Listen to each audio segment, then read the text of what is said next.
The Niners were off last week, and Coach Steve Mariucci gave Owens the week off from practice.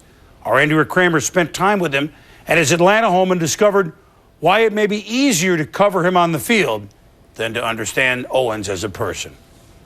Quick drop, pumps once, says Garcia, now firing all by himself. Owens, 25, 20, 15, 10, 5, touchdown, San Francisco wins. 5 days after beating the Falcons with his third touchdown of the game, Terrell Owens was a fan. There you go. For the first time, Owens was able to watch his brother, Victor Stoes, play high school football.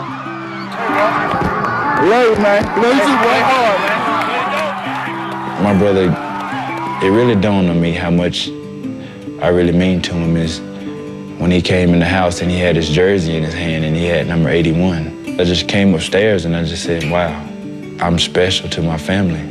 Owens relies on that bond.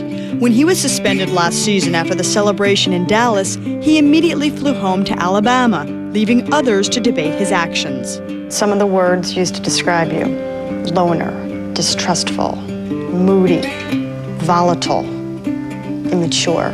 I don't take it as, take it bitter when they say that I'm a loner because they don't know me. I mean, they don't know how I grew up.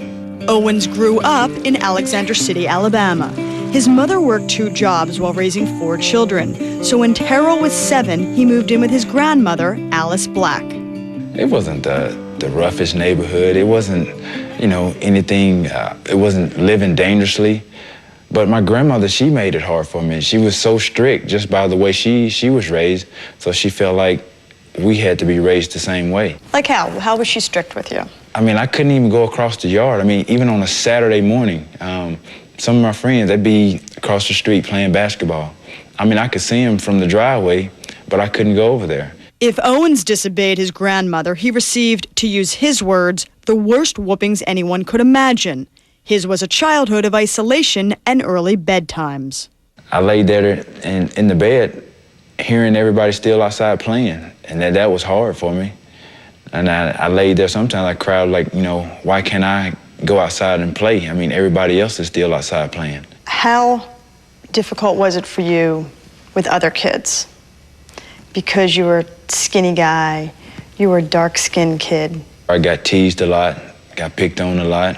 Just jokes that, like, if I went to night school, I would get counted absent. You know what I mean? That was brutal. And that was a situation where it hurt to be dark-skinned.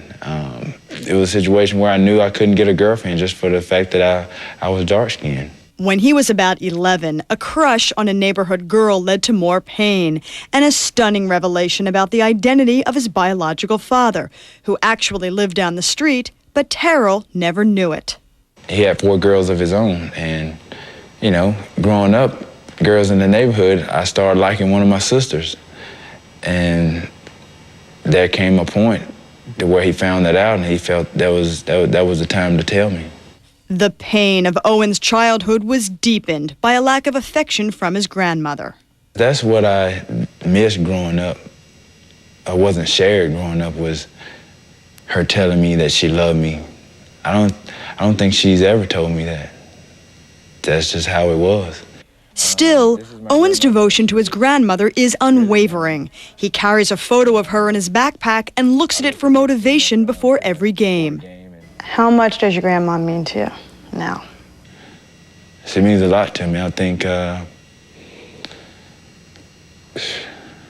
especially the last couple of years, I mean, she's been my strength. In heaven, give us this day our daily bread. Forgive us our debts, we forgive our debtors. Lead us not into temptation. Owens' grandmother suffers from Alzheimer's and lives in a nursing home in Talladega, Alabama. On the Saturday morning of his bye week, Terrell and his mom drove 2.5 hours from Atlanta to visit her.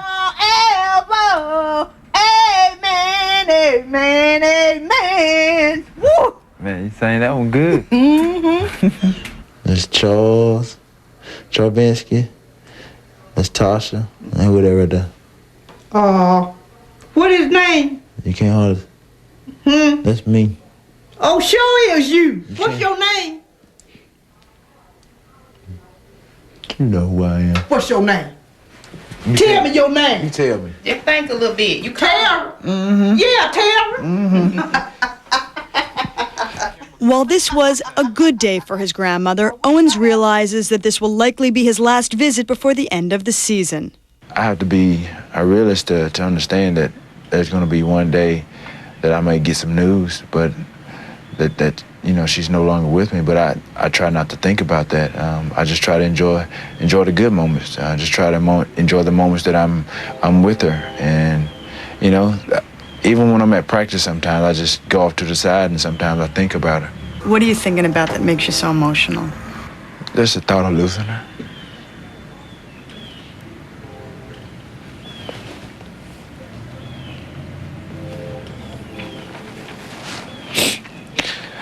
That's a sad thought, but it makes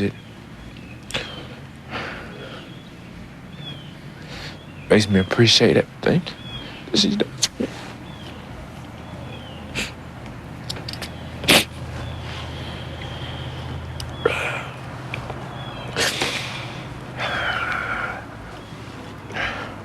I think about the bad times and all the things people say about me.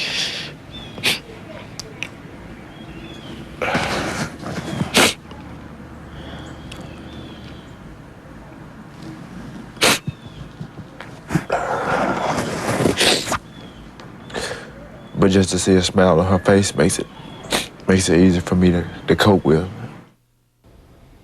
Thank you, Terrell. Thank you, Andrea.